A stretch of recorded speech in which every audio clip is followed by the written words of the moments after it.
heredé eran los de mi viejo cuando mi papá estaba ingresando al garaje.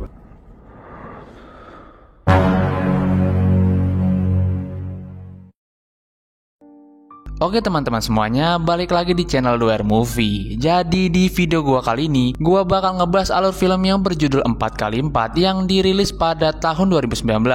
Film ini bercerita tentang seorang maling yang berusaha membobol sebuah mobil yang dirancang khusus agar tidak ada yang bisa mencurinya. Namun sialnya maling tersebut terjebak di dalam mobil itu. Dan bagaimana kelanjutan ceritanya, kita langsung saja ke alur filmnya. Di awal film berlatar di sebuah kota kecil yang ada di Argentina. Terlihat rumah-rumah yang ada di daerah itu dilengkapi dengan keamanan yang cukup ketat. Dikarenakan di kota itu banyak sekali maling yang berkeliaran, tentu saja di kota kecil itu rawan sekali terjadi pencurian. Dan ketika kondisi sedang sepi, terlihat ada seorang pria bernama Ciro yang sedang melakukan aksi pembobolan mobil. Karena Ciro ini sudah berpengalaman dan spesialis dalam membobol mobil, dengan mudahnya dia dapat masuk ke dalam mobil itu dan di dalamnya Ciro berusaha mengambil radio mobil.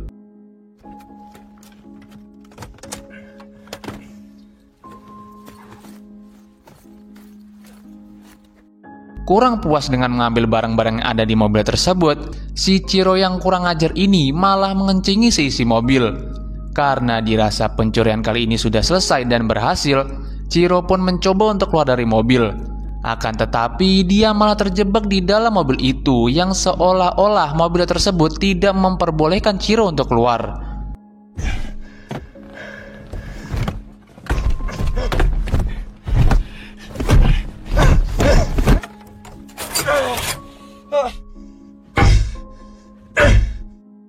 Sepertinya mobil tersebut dirancang sedemikian rupa khusus untuk maling. Hari itu adalah hari yang tidak akan dia lupakan selama hidupnya. Dan apesnya lagi, dia terkurung di dalam mobil itu dengan bau yang sangat pesing karena kencingnya sendiri.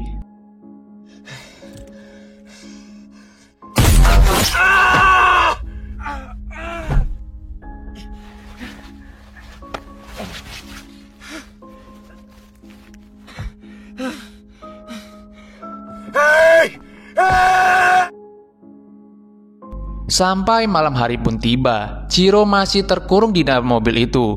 Tak ada sama sekali makanan dan udara yang sangat terbatas dan sampai akhirnya dia pun ketiduran. Di pagi harinya, Ciro memasang kembali radio yang sudah dia curi dan dia mendengarkan lagu favoritnya untuk menenangkan pikirannya.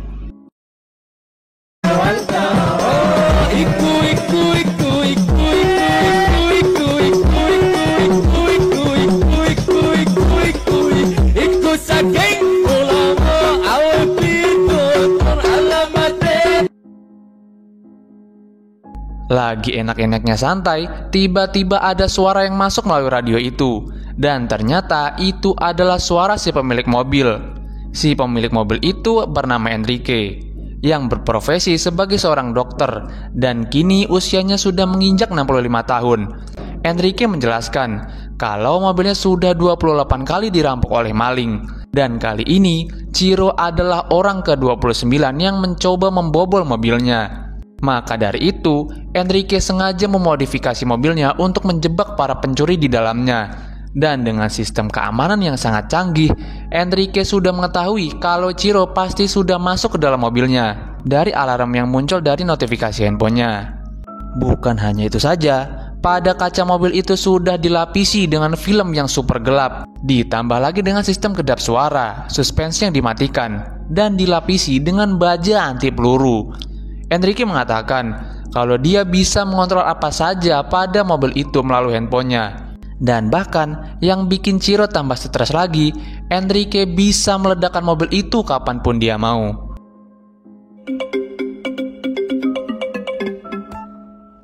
Presento, soy el doctor Enrique Ferrari, 29. ¡Déjame salir! Por 4. Tiene una alarma conectada.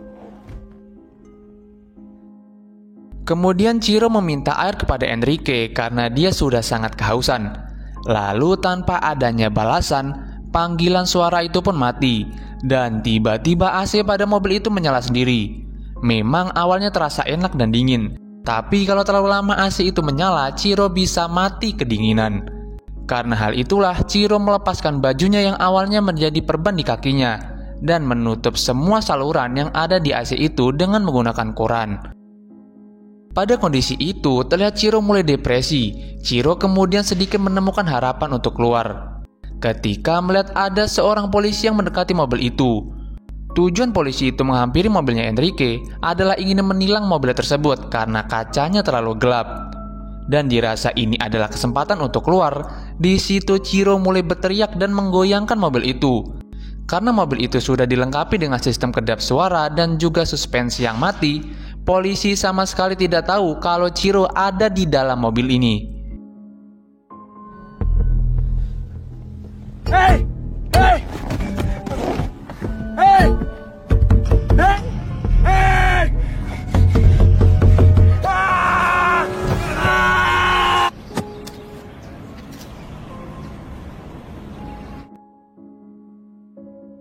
Tak lama hujan pun turun. Bersamaan dengan itu Enrique kembali menelpon melalui radio itu. Dia menanyakan nama lengkap Chiro dan juga KTP-nya. Dengan imbalan Enrique akan memberikannya air minum kepadanya. Tanpa basa-basi lagi, Chiro pun langsung menjawab pertanyaannya. Dan kemudian Enrique memberitahu kalau ada sedikit air minum dari selang jendela yang ada di belakang mobil.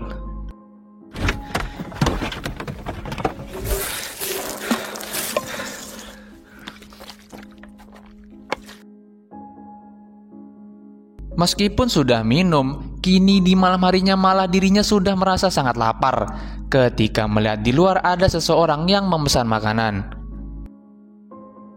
Kemudian di keesokan harinya, Chiro masih berusaha untuk membobol mobil itu. Lalu tidak lama kemudian, tiba-tiba Enrique menelpon lagi melalui radio. Chiro mengatakan kepada Enrique jika luka di kakinya kini mengalami infeksi dan sekarang dia mulai mengalami demam. Mendengar hal itu, Enrique kemudian menyalakan sistem penghangat agar luka Chiro tidak semakin parah. Dalam panggilan melalui radio, Enrique menceritakan mengenai kehidupannya, di mana umurnya hanya tersisa 1 tahun lagi yang dikarenakan tumor ganas yang dia derita, dan juga peristiwa-peristiwa perampokan yang dia alami yang memperparah penyakitnya itu. No pasa nada. Voy a buscar los chequeos que me hice la semana pasada. Salí a las 7 de la mañana a correr, desayuné. Últimos años y anoté auto con Peugeot 205 y la llevaron de compra con la tarjeta. Octubre del 2009 el auto. Mi mamá estaba afuera abriendo el portón. Kemudian karena rasa lapar yang sudah sangat tidak tertahankan, agar tetap hidup Chiro terpaksa memakan kertas yang ada pada buku di mobil itu. Dan parahnya lagi, karena sudah tidak ada air sama sekali, Chiro dengan sangat terpaksa minum air kencingnya sendiri demi bertahan hidup. Lalu tiba-tiba datang seorang pencuri yang ingin membobol mobil tersebut. Akan tetapi aksinya gagal, karena dia berhasil ditangkap oleh warga sekitar. Kini situasi yang dialami Chiro serba salah. Jika dia keluar dari mobil itu, maka nasibnya pasti akan sama seperti pencuri yang ada di depannya. Akan tetapi, kalau dia masih di dalam mobil ini, dirinya akan mati secara perlahan. Pada malam ketiga, Chiro sudah sangat lelah mendengar celotehan dari Enrique. Dia pun langsung mematikan panggilannya. Saking laparnya dia pada malam itu, ia berencana untuk memakan jangkrik yang juga terjebak di dalam mobil tersebut.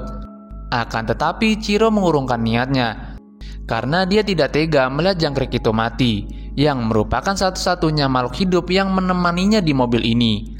Di saat bersamaan, Chiro dibuat tambah stres ketika dirinya melihat datangnya 2 pemuda-pemudi yang saling berasololeria di depan kaca mobil. Keesokan harinya, Enrique kembali menelpon. Di sini Enrique memberitahu kalau ada sebuah coklat yang dia taruh di dalam pedal rem. Tanpa pikir panjang, Chiro langsung membadoknya. Entah bagaimana rasanya jika dia makan coklat jika tanpa adanya air. Karena HP-nya mati yang disebabkan baterainya habis, di situ Chiro mencoba melakukan cara jadul untuk mengisinya, yaitu dengan menjemur baterai itu dan berharap baterainya bisa terisi walaupun hanya 1% saja. Tak mau menyerah dengan keadaan, akhirnya Chiro berhasil membuat sedikit lubang di pintu mobil. Dia pun berteriak meminta pertolongan. Akan tetapi karena lubang itu begitu kecil, orang di sekitar pun masih belum bisa mendengarnya. Ditambah lagi dengan suara Ciro yang mulai lemah. Tidak lama kemudian Enrique kembali menelpon. Dia mengatakan kalau dia sudah mendatangi anak dan juga istrinya Ciro. Dan Enrique memberikan $1.000 kepadanya. Dengan alibi Ciro berhasil memenangkan sebuah lotre. Enrique menjelaskan kalau dia tidak melukai keluarganya sedikit pun. Akan tetapi, Ciro tidak mempercayai perkataan Enrique. Enrique juga mengatakan kalau dia juga mendapatkan catatan kriminal Ciro. Dan ternyata, Ciro ini adalah seorang residivis yang sudah pernah membunuh orang. Di sini juga Enrique mengatakan kalau Ciro sangat pantas terkurung di mobil ini atas perbuatannya yang selama ini dia lakukan. Setelah menjemur baterai HP-nya seharian, akhirnya Ciro berhasil menyalakan HP-nya walaupun baterainya terisi sangat sedikit. Di situ Ciro langsung berusaha menelpon istrinya. Akan tetapi, apesnya Ciro, malah saat itu HP istrinya tidak aktif dan Ciro hanya bisa meninggalkan pesan. Belum sempat selesai meninggalkan pesan, malah tiba-tiba HP-nya Ciro mati lagi. Dan pada malam harinya ketika Ciro sedang gabut dan sudah tidak ada harapan lagi untuk dia keluar dari mobil itu, dia tidak sengaja menekan tombol starter pada mobil Enrique. Dan tiba-tiba mobil itu menyala dengan sendirinya.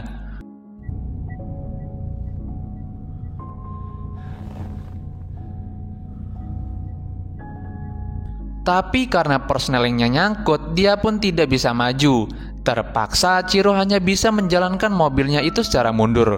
Tanpa pikir panjang lagi, Ciro langsung tancap gas dan sampai akhirnya dirinya menabrak tiang listrik.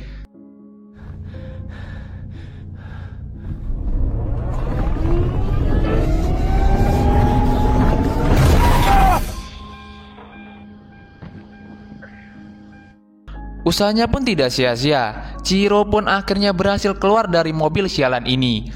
Dan setelah keluar dari mobil, tujuan utama Ciro kini langsung menuju Indomaret terdekat. Dia pun langsung mengambil makanan dan minuman tanpa berpikir dirinya harus membayar.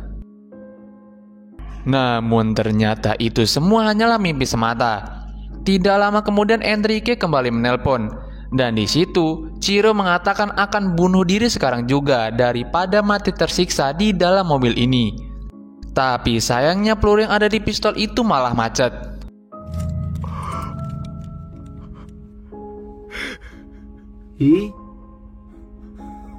Lalu tiba-tiba si pemilik mobil itu sudah ada di depan Ciro.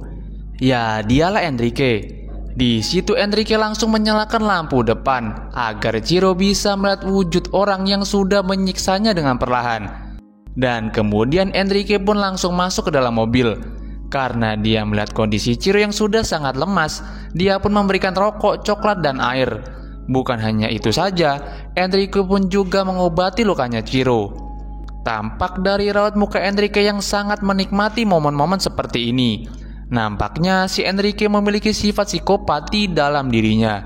Dia merasa sangat puas karena dia berhasil menyiksa Ciro dan tidak merasa bersalah akan hal itu. Dan ketika Enrique lengah karena dia ditelepon oleh pasiennya, Ciro pun mengambil kesempatan itu dengan menembak Enrique dan keluar dari mobil tersebut. Setelah sekian lama, kini dirinya benar-benar keluar dari mobil sialan ini. Di pelariannya, Ciro mencoba meminta tolong kepada warga sekitar. Karena suaranya sudah sangat lemah, dia pun melepaskan tembakan dari pistol itu agar warga sekitar menyadari keberadaannya. No.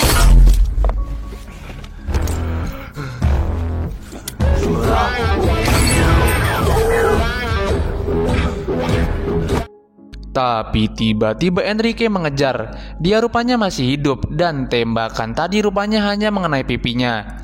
Di situ Enrique pun kembali berusaha menyeret Ciro ke dalam mobil. Akan tetapi kejadian itu dilihat oleh polisi yang sedang berpatroli. Singkat cerita, sudah 2 jam Enrique menyandera Ciro. Terlihat banyak sekali warga sekitar yang melihat kejadian tersebut. Warga di sekitar lokasi memiliki 2 suara. Ada yang membela Ciro dan juga ada yang membela Enrique. Karena situasi yang tidak kunjung menemukan titik terang, polisi pun memanggil negosiator untuk bernegosiasi dengan Enrique. Di sini Enrique mengatakan kritikan pedas kepada kinerja polisi, di mana sudah banyak perampok yang dilepaskan begitu saja, yang membuat para perampok ini tidak pernah jera dan malah semakin banyak. Maka dari itulah Enrique di sini ingin mengadili para kriminal ini dengan tangannya sendiri. Karena Enrique merasa tidak adanya keadilan dan para perampok itu terus saja mengulangi kejahatannya. Invito a que reflexionemos por un minuto. Mediador de la policía de la ciudad. El problema es la caca de perro. La vecina, camino 10 cuadras hasta los bosques, decía que no estaban drogados. Por suerte eran profesionales. ¡Puta! ¡Son de acá del barrio! ¡Silencio! Dengan apa yang dikatakan oleh Enrique, warga sekitar pun setuju akan hal itu, karena juga banyak dari mereka yang menjadi korban. Akan tetapi para perampok ini tidak pernah dihukum secara adil. Lalu negosiator itu mencoba mendekati Enrique. Dia menantang Enrique untuk menembak Ciro agar masalah ini cepat selesai. Akan tetapi konsekuensinya adalah nantinya anak Enrique akan terus dicap sebagai anak seorang pembunuh. Mendengar hal itu, perkataannya mulai goyah dan merasa bingung. Lalu dia pun akhirnya melepaskan Ciro. Akan tetapi setelah itu, dirinya tidak menyerahkan diri ke polisi. Dengan raut muka yang senang, dia malah masuk ke dalam mobil ini. Enrique yang sadar hidupnya sudah tidak lama lagi, ditambah namanya sudah jelek karena kejadian ini, dia pun berusaha mengakhiri hidupnya dengan cara meledakkan mobil itu bersama dengan dirinya. ¡Atrás! ¡Atrás! ¡Todo vamos!